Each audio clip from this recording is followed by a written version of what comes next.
Programa Más Des. Hoy contamos con la presencia de un académico destacado que ha escrito el libro Los futuros inevitables de la universidad, ideas para gestores. Junto a él podremos analizar distintos principios rectores que hoy interpelan a las universidades a su transformación, desde sus modelos de gobernanza hasta el desarrollo de sus funciones sustantivas. Él es director de Outlier School, es profesor universitario con vasta trayectoria en el diseño de experiencias de aprendizaje, con más de 20 años vinculado profesionalmente a universidades en España y Latinoamérica. Hugo es doctor en comunicación por la Universidad Autónoma de Barcelona y ha sido profesor invitado en el Human Computer Interaction Group de Stanford University. Hoy voy a presentar mi último libro, que es Los futuros inevitables de la universidad, un libro que ya tiene 1 año de vida, que se puede descargar de manera libre y gratuita en la web. La idea de los futuros inevitables de la universidad tienen que ver con un concepto que son las fuerzas tecnológicas inevitables. Este concepto no es mío, sino que es de Kevin Kelly, que es un senior maverick, un experto tecnológico muy admirado por todos. Él fue director de la revista Wired Magazine y ha escrito muchísimos libros sobre tecnología y sobre innovación tecnológica. Él tiene un libro muy bueno, que ya tiene como 1 década, que habla de las fuerzas tecnológicas inevitables. Y yo lo que planteo en el trabajo y lo que planteo en esta conferencia es que estas fuerzas arrastran a las universidades hacia innovaciones, quieran o no. Es decir, si se saben adaptar a estas fuerzas, evolucionarán de manera adecuada y tendrán éxito en esa evolución. Si no se saben adaptar a esas fuerzas, probablemente se convertirán en instituciones obsoletas. Se trata de 12 ideas. Primero, el becoming. Esto significa que todo el tiempo nos estamos volviendo otra cosa. Es decir, las personas, pero sobre todo las organizaciones. Esto refiere mucho a las organizaciones. Todo el tiempo necesitamos cambiar. El cambio no es una tecnología nueva y adaptarse, es un cambio permanente, lo cual requiere de lo que yo llamo cultura startup, que luego lo voy a desarrollar más adelante. La segunda idea es el cognifying, que es agregar conocimiento con la inteligencia artificial a todo. Es decir, esto ahora es un concepto de moda, todo el mundo está hablando de esto, Kevin Kelly lo planteó hace 1 década, que tiene que ver con esta idea no solo del uso de ChatGPT o de la escritura colaborativa, sino de las capas de inteligencia artificial que se le agrega a todos los productos y servicios que lo colocan a otro nivel y que hacen que esos productos y servicios tengan muchísimo más valor en términos de gestión de la información, en términos de información y comunicación. El tercer concepto es el flowing, y esto me parece muy importante para la universidad. Lo que plantea Kelly es que la ingeniería del flujo es más importante que el producto final. Y esto a mí me gusta mucho asociarlo con lo que es el proceso educativo de los estudiantes, que muchas veces está centrado en el título y al estar centrado en el título terminan no estar lo suficientemente preparados para el mercado, ¿no? ¿Por qué? Porque se ignora o se menosprecia la ingeniería del flujo, es decir, todo el proceso desde el primer día, cuando entran casi como adolescentes, hasta el último día que salen como profesionales. El cuarto concepto es screening. Vivimos en las pantallas. Y esto tiene que ver con nuestra vida cotidiana, pero también tiene que ver con nuestra vida institucional. Vivimos en las pantallas. Esto hace que, entre otras cosas, se pierda reverencia al texto impreso y a sus características de objetividad, pensamiento lineal y precisión científica. El quinto concepto es el accessing. La propiedad ya no es tan importante como el acceso. Esto lo vemos en el streaming, lo vemos en las plataformas, lo vemos en Spotify, lo vemos en Netflix, pero también lo vemos en los contenidos académicos. Todos los que nos dedicamos al mundo de la universidad siempre fuimos muy aferrados a nuestros contenidos, muy aferrados a nuestras ideas, y esto era teníamos como la propiedad de esto, y lo que nos plantea Kevin Kelly como fuerza tecnológica inevitable, que la propiedad ya no es tan importante como el acceso. Y esto tiene que ver con, por ejemplo, ofrecer libros en acceso abierto con licencias Creative Commons o producir contenidos que tienen ciclos de vida diferentes y que no siempre están cerrados. Es decir, implica entender que el acceso es más importante que la propiedad y, digamos, genera mucha innovación hacia la producción de contenidos universitarios. El sexto concepto es el compartir, el sharing, y esto tiene que ver con que todo lo que pueda ser compartido será compartido mejor, más rápido y más barato. Y de muchas maneras que hoy ni siquiera existen. Séptimo, el filtering. Y esto tiene que ver con la idea de la desintermediación y cómo las universidades somos interfaces que condicionan la interacción y que en realidad en la medida que agregamos filtros para que el flujo sea mejor, aportaremos mayor valor a la conversación digital. Esto es algo que en otros entornos digitales se entiende muy claramente, pero en el mundo institucional todavía no se termina de entender. El octavo es el remixing, ¿no? El remixar.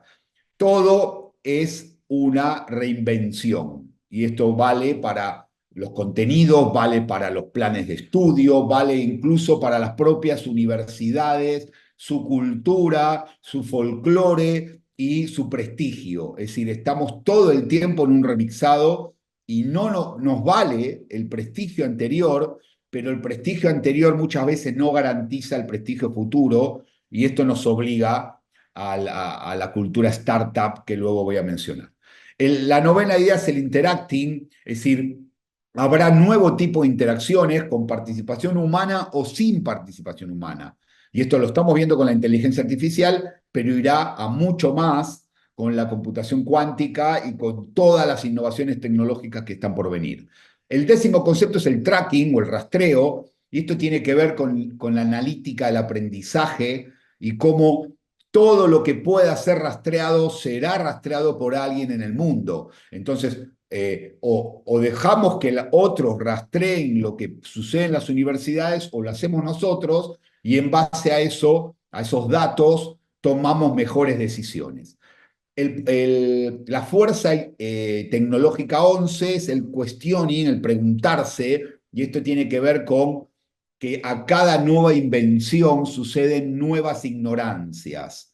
Y esto tiene que ver, me parece a mí, con lo que creo tiene que ser una reinvención permanente de los planes de estudio. No puede ser que demoremos una década o 2 décadas en renovar los planes de estudio esperando que el ministerio nos avale los nuevos planes de estudio. Tenemos que ser mucho más agresivos en la renovación, mucho más atractivos en términos de lo que el mercado pide, de lo que el mercado laboral reclama y mucho más conscientes de nuestras ignorancias, ¿no? Porque muchos doctores, académicos, somos muy fuertes en lo que sabemos, pero muy ignorantes en lo que se viene. Y no pasa nada, es decir, no es una crítica, simplemente es entender que no nos alcanza con el doctorado que hicimos hace 15 años y con lo que aprendimos en esa época. No alcanza, eso en muchos casos está quedando obsoleto. Nos quedó el título, pero está quedando obsoleto, lo cual tenemos que ser conscientes, sobre todo los académicos, que somos a veces muy presuntuosos, que muchas veces somos ignorantes de lo que se viene y necesitamos desaprender y volver a aprender. La última fuerza inevitable es el beginning, es decir, estamos todo el tiempo progresando y mitigando nuevos problemas. Entonces, dicho esto, vamos a ver 6 aspectos de cómo este mapa que acabo de escribir, que insisto, no es mío, es de Kevin Kelly, se adaptaría a, o considero yo, debe adaptarse a la gestión de las universidades, tanto las privadas como las públicas. Vamos a ver primero gobernanza y gestión con sentido de empresa. La primera idea o la idea transversal es que necesitamos sumar cultura startup a la gestión. ¿Qué es la cultura startup? Bueno, tiene que ver con cómo pasamos muy rápido de una idea, mejor dicho, de un problema a una idea que soluciona ese problema, a un prototipo en el mercado. Y este paso tiene que ser muy rápido. Problema, solución, problema, idea de solución, prototipo de solución. Y el prototipo es tangible, ¿no? Y es tangible en un mercado, y es tangible con unos early adopters, con unos usuarios que lo prueban. Y esto es permanente. Así evolucionan las startups, ¿no? Todas las que conocemos, originalmente desde Google, que lo hizo en la década de los 90, hasta Amazon, hasta todas las nuevas que conocemos, que parten de un problema que no está resuelto en el mercado y en la sociedad y pasan a un prototipo, ¿no? Veamos tres aspectos. El primero es el impulso de una innovación continua centrada en los estudiantes, en las experiencias de los estudiantes, no en las experiencias de los académicos ni en las experiencias de los gestores, sino en los estudiantes. Esto parece una obviedad, pero muchas veces, sobre todo en las universidades públicas, se toman decisiones en función de los intereses de los catedráticos y no de los intereses de los estudiantes. Y esto creo que es un grave error de gestión y que debería ser subsanado. ¿Qué termina pasando? Que las universidades más atractivas son las que mejor piensan en los intereses de los estudiantes. El segundo punto tiene que ver con lo que yo llamo modelos gerenciales. Y un principio básico de los modelos gerenciales y de la cultura startup es tener una base diversificada de financiación. Es decir, la universidad recibe, la pública recibe fondos del Estado, la privada recibe fondos de sus matrículas y en el mundo anglosajón de sus mentores, de diferentes fuentes, y tenemos que incorporar eso a la cultura de la organización. Yo soy muy crítico de las universidades públicas en Latinoamérica y de la falta de accountability, de la falta de claridad y transparencia en la gestión de los fondos públicos, ¿ok? Y muchas veces parece que en defensa de la universidad pública, que todos la defendemos y que estamos de acuerdo, yo soy un producto de la Universidad Pública Argentina, en defensa de la universidad pública tendríamos el derecho a recibir fondos permanentemente y a que nadie nos diga nada con los fondos que hacemos, ¿no? Y no es así, porque en el mundo la universidad anglosajona, que es la referente mundial, que es la universidad mejor del mundo, por ejemplo, todo el sistema de la Universidad de California, que probablemente sea la universidad pública más emblemática en el mundo, es decir, es un sistema de universidades que tiene muchas universidades, entre ellas Berkeley, ni más ni menos, pero también tiene San Diego y tiene más de 10 universidades públicas, es muy agresiva en términos de captar fondos en el mundo privado.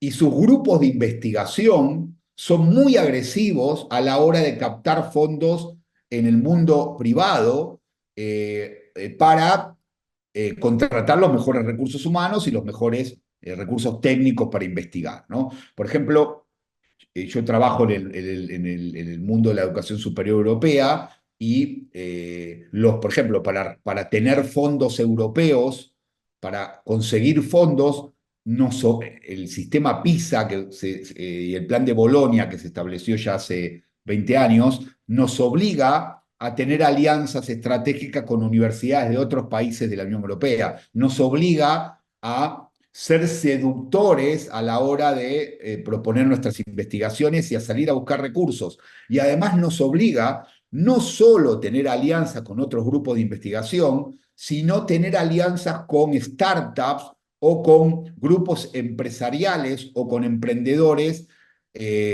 a la hora de captar fondos. Es decir, captar fondos es parte del esfuerzo que tienen que hacer los investigadores para tener mejores grupos de investigación, ¿no? El tercer eje de gestión tiene que ver con los recursos humanos de las universidades, es decir, en la medida que encontramos un sentido de empresa y que somos agresivos en la búsqueda diversificada de fondos, eso nos permite tener una mejor política de atracción de talento, ¿no?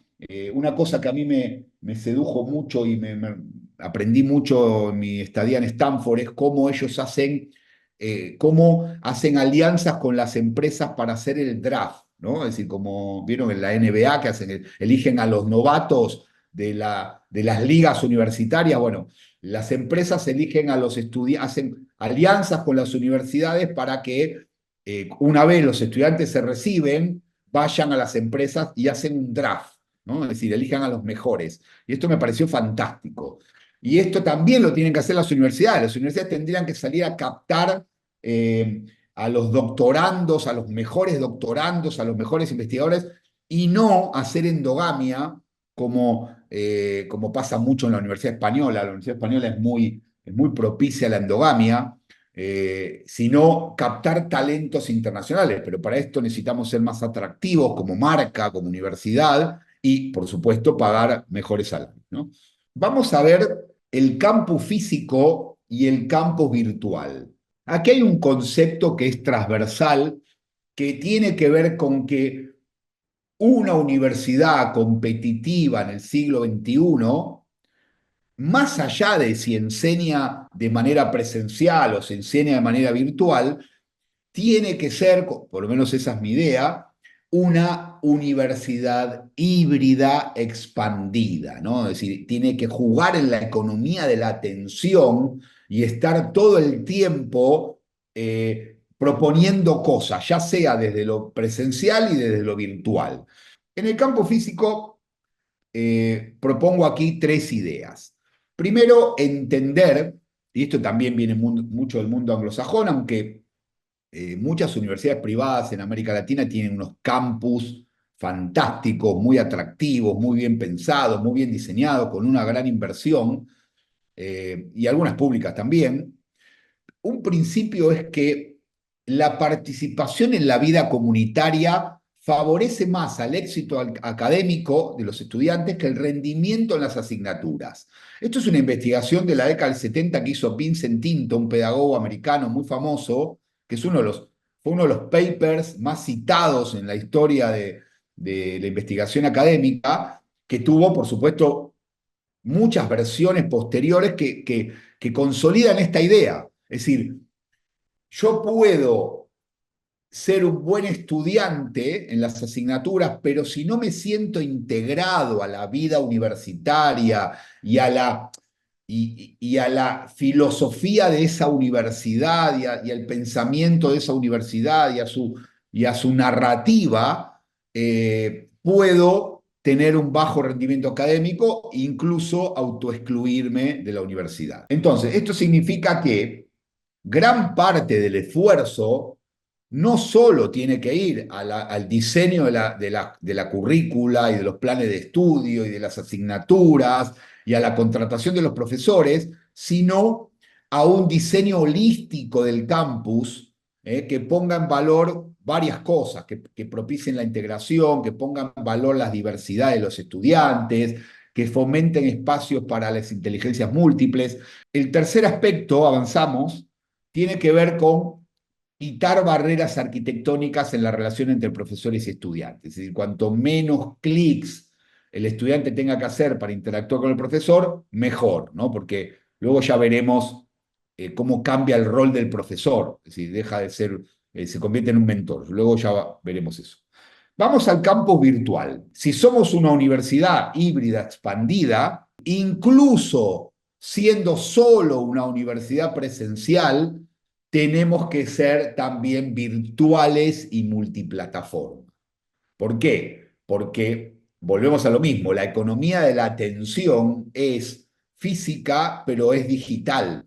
Y aunque seamos una universidad física con un campus potente, mucho de lo que sucede, muchas de las interacciones suceden en el mundo digital. Entonces no podemos ignorar eso. No podemos automarginarnos como institución de lo que sucede en el mundo digital. Entonces vamos a ver tres aspectos. Primero, el portal web.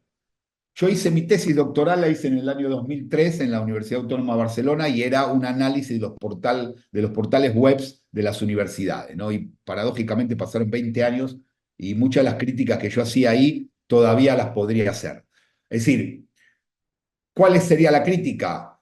Portales web institucionales estáticos, portales web institucionales que no tienen vida, ¿saben? Que no hay una actualización diaria de contenidos, que solo está la información administrativo-académica y que no hay un diálogo con la sociedad. El portal web de la universidad tiene que dialogar con la sociedad, tiene que tener una conversación, si tiene que tener la visión científico-académica de lo que pasa en mi región, ¿no? Sobre todo las universidades regionales. Es decir, no alcanza con la información académica, los planes de estudio, las facultades. Es decir, probablemente esa información tenga que ir a un segundo, a un tercer nivel de la arquitectura. Es decir, en el primer nivel tiene que estar esa competencia en la economía de la atención, ¿no? Y tiene que haber ese diálogo entre el pensamiento y la filosofía de la universidad, con lo que sucede en la sociedad, ¿no? En múltiples aspectos, no solo las noticias cotidianas, sino los debates que hay en la sociedad. Y esto muchas veces no sucede, aunque por suerte cada vez sucede más porque cada vez se entiende más la importancia de tener un portal institucional que tenga valor y que genere tracción, ¿no? Que genere audiencia. Nunca se pensó un portal institucional con audiencia, porque se pensaba que teníamos una audiencia cautiva que era nuestra comunidad interna, pero no alcanza con la comunidad interna. Tenemos que salir a buscar una comunidad externa, ¿no? Que pueden ser futuros, en el caso de las universidades privadas, pueden ser futuros clientes, futuros estudiantes de grado y de posgrado. El segundo elemento tiene que ver con qué hacemos con el LMS, con el Blackboard o con la plataforma que utilicemos. Es decir, es gestión, y generalmente funciona muy bien en ese aspecto, porque el propio LMS está pensado para eso, pero también tiene que haber diálogo con los estudiantes y no puede ser solo un diálogo formal. ¿Por qué? Porque el LMS también es un espacio de conversación, también es un espacio en la economía de la atención. Y entonces hay que cuidarlo en estos términos. Si queremos un portal web atractivo y si queremos un LMS atractivo y si queremos que además del campus físico atractivo tengamos una conversación digital, necesitamos tener en plantilla perfiles que hoy muchas universidades no tienen. Y entre estos podríamos incorporar diseñadores instruccionales, podríamos incorporar guionistas, productores multimedia, tener un estudio propio de producción, no solo para producir los contenidos de las asignaturas, sino para muchos aspectos, porque yo soy un convencido cada vez más que si somos una universidad híbrida expandida, todo lo que tienda a tener interacción cero, tiene que ir a la virtualidad. Es decir, no podemos más plantear un diseño instruccional en donde el profesor dé una conferencia presencial, es decir, convoque 50 cuerpos a una hora determinada, en un lugar determinado, y resulte que da una conferencia o da una clase tradicional durante 45 minutos y luego termina y pregunta, bueno, a ver, ¿quién tiene una duda? A ver, ¿quién levanta la mano? Levanta la mano uno, se resuelve la duda, levanta la mano dos, se resuelve la duda, y se acaba la clase y el profe dice, bueno, no, chicos, chicas, nos vemos la semana que viene. Si el nivel de lo que estoy explicando pasa todo el tiempo, y el nivel de interacción de esto que estoy explicando tiende a ser cero. Es decir, no hay interacción aquí, es muy pobre la interacción. Entonces, todo lo que tiende a tener interacción cero tiene que ir a lo virtual, tiene que ir al consumo asíncrono. El estudiante tiene que, en vez de estar ahí y tomarse un autobús y gastar tiempo y dinero, lo puede consumir en un canal de podcast, lo puede consumir en unos vídeos, puede tener unas infografías, pero claro, muchas veces el profesor no está preparado para esto y es comprensible. Tiene que estar apoyado por diseñadores, guionistas y productores. ¿Por qué? Porque ese contenido tiene que ser atractivo. El estudiante tiene que ponerse los cascos, como decimos aquí en España, y escuchar el podcast y sentirse ilusionado con lo que el profe dice y aprender, como hacen muchas plataformas como Doméstica o Coursera, etcétera, ¿no? Pero claro, el profe tiene que ser ayudado en ese sentido. Vamos a los profesores. A ver, ¿qué sucede en esta universidad del futuro, qué sucede con estas fuerzas inevitables tecnológicas que lo arrastran todo, ¿no? Lo primero que sucede es que el profesor tiene que dejar de ser un divulgador de contenidos. ¿Por qué? Porque los contenidos están en la red y porque no solo están en la red. Yo soy un fanático del uso de ChatGPT en su versión móvil. Lo uso todo el tiempo, ¿saben? Y podría preguntarle cualquier cosa ahora y me lo respondería en audio. Incluso podría preguntarle una cosa muy compleja y me lo resolvería en audio. Y si pongo un micrófono aquí, eso podría ser mi conferencia, ¿saben? Es decir, tenemos que salir de ese formato de divulgación de contenidos. La conferencia o la clase exponencial es un formato, de hecho es lo que estoy haciendo yo ahora, es un formato válido, funciona bien, pero no puede ser el 90% de la experiencia de los estudiantes. Tenemos que dejar de hablar, ¿saben? Y entonces, en la medida que dejemos de hablar o dejemos de dictar cátedra, pasan dos cosas nuevas. Es decir, el profe se convierte en un diseñador de experiencias de aprendizaje, porque tiene que haber emoción en el aula, tiene que pasar cosas, tiene que haber trabajo en equipo. Ese trabajo en equipo tiene que ser potente, tiene que funcionar bien, tiene que haber probablemente formatos de evaluación innovadores, cada vez menos memorísticos. Bueno, para esto necesitamos un profesor diseñador de experiencia de aprendizaje, que a veces, vuelvo al anterior, es decir, necesita de equipos de diseñadores instruccionales que lo ayuden a convertir a transformar en una experiencia emocionante de aprendizaje que trascienda los aspectos temáticos. Y otra cosa que tiene que ser es un mentor, porque cada vez que escuchamos a empresarios y emprendedores hablando sobre qué perfil de jóvenes necesitan en sus empresas, nos dicen que muchas veces necesitan mejores competencias blandas, mejores soft skills, ¿no? Es decir, necesitan jóvenes que sepan trabajar en equipo, que sepan liderar, que sean atractivos para pensar ideas nuevas, que tengan pensamiento divergente, bueno. Y esto, el profe tiene que ayudar a que este estudiante tenga esas competencias blandas consolidadas para su vida profesional. Me quiero detener en esto que estoy mencionando ahora. Muchas veces, y eso hay muchos datos de esto, sobre todo datos de integración laboral, donde la universidad no está haciendo las cosas bien en la integración del estudiante al mercado laboral, ¿no? Es decir, muchas veces lo que nos tocaría hacer es mover al estudiante del lugar en el que está al lugar en el que sueña estar, ¿saben? El lugar al que aspira a estar.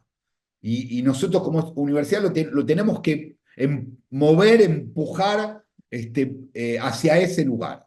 Y esto no tiene que ver, de vuelta, no tiene que ver con divulgar contenidos, tiene que ver con una actitud hacia la vida, tiene que ver con un portafolio de ideas, y yo en este caso menciono tres aspectos. Un primer aspecto es fomentar la creación de un portafolio profesional digital.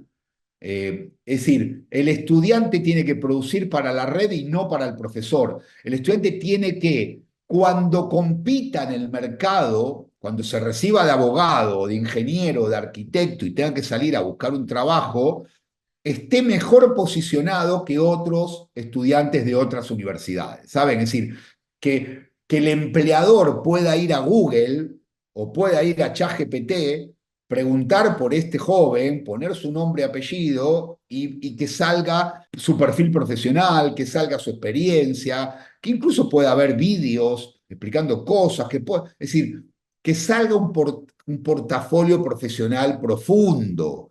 Considero que las universidades son corresponsables de eso, es decir, tienen que ayudar al estudiante a pasar de la invisibilidad natural que tienen cuando entran con 18 años a una visibilidad profesional potente que le facilite su inserción al mercado. Un segundo eje tiene que ver con, insisto con esta idea, con la formación de competencias blandas transdisciplinares y con probablemente una cosa que es muy importante, que es una visión estratégica a largo plazo. Es decir, que el estudiante con 22, 23 años, cuando egresa, entienda hacia dónde va el mercado cuando tenga 30, cuando tenga 40, que se sepa mover de manera estratégica, ¿no? Y de vuelta, el profesor como un experto, como un mentor, lo ayuda a decirle, mira, el mercado va a ir a tu profesión, el mundo del derecho, el mundo de la arquitectura o el mundo de las ingenierías industriales va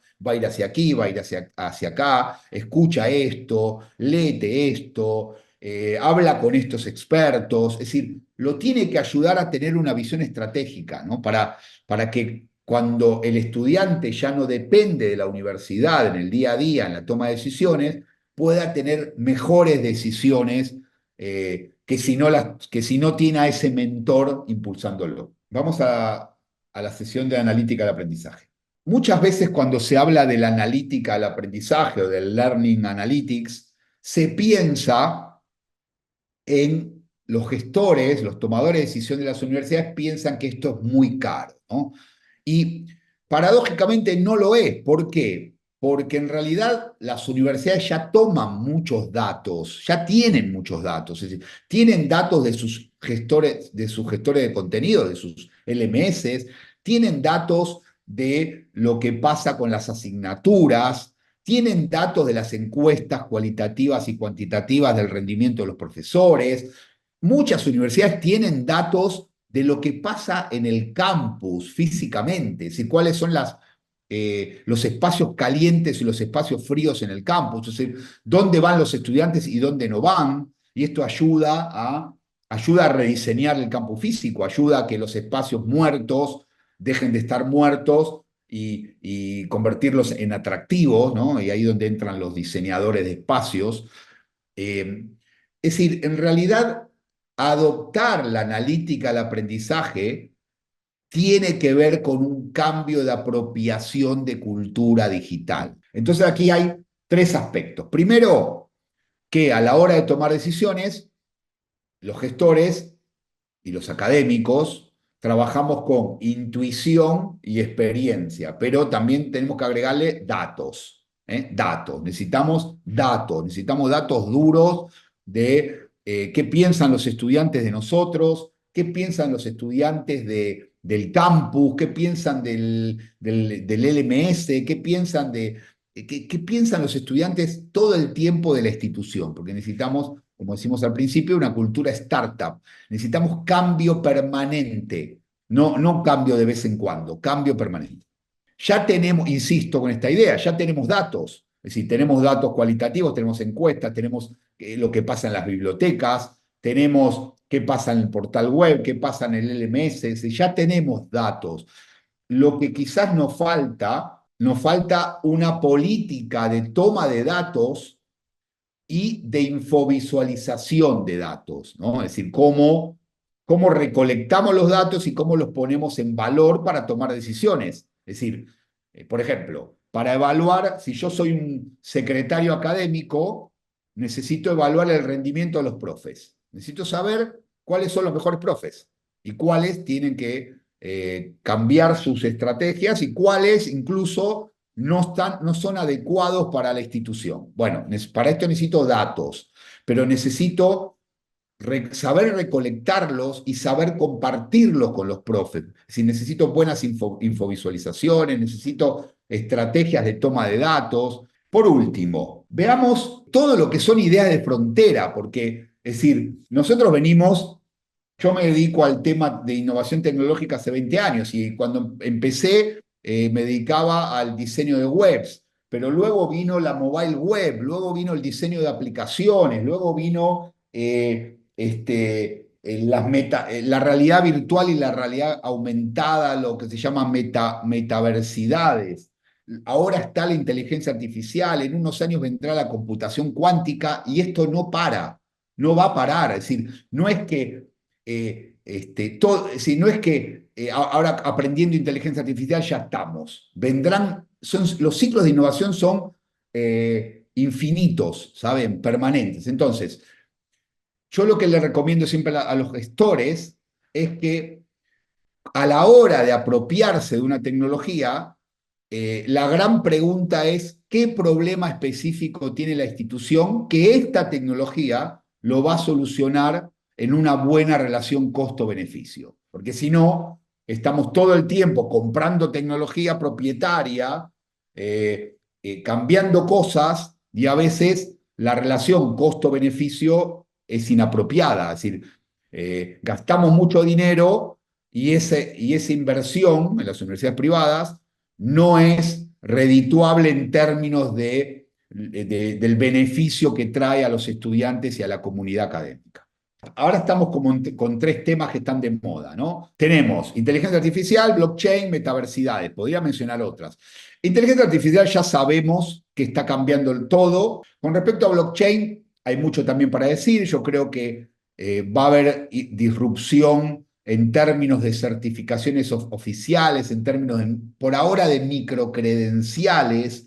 Probablemente en lo que refiere a títulos, esto es más complejo porque los títulos tienen una validez legal, sobre todo los títulos habilitantes, y aquí la Unión Europea está haciendo un trabajo muy bueno para que las universidades del espacio europeo de educación superior dialoguen con las empresas y dialoguen con la legislación a través de certificaciones por blockchain. Mi sugerencia es métanse aquí, métanse a entender esto, porque probablemente vamos hacia eso.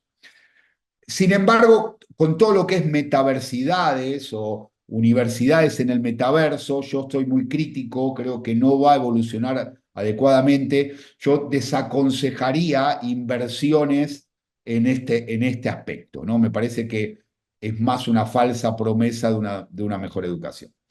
Bueno, y para cerrar, me quedo con una frase que es de Johann Fichte, que es uno de los creadores de la Universidad Humboldtiana en el siglo XVIII, que es el origen de nuestras universidades, que habla de, es decir, una universidad liberal y moderna tiene como un principio básico, que es el infinito perfeccionamiento. Y esto tiene que ir de arriba hacia abajo, de los rectores y de los gestores hacia los mandos medios y hacia los profesores y administrativos, pero también tiene que ir de abajo hacia arriba, ¿no? Es decir, también tiene que ser bottom-up. El infinito perfeccionamiento nos toca a todos, porque en el fondo el que no tenga esta visión se quedará. Es decir, yo hablaba al principio de que las universidades se pueden quedar obsoletas, pero los profesionales también nos podemos quedar obsoletos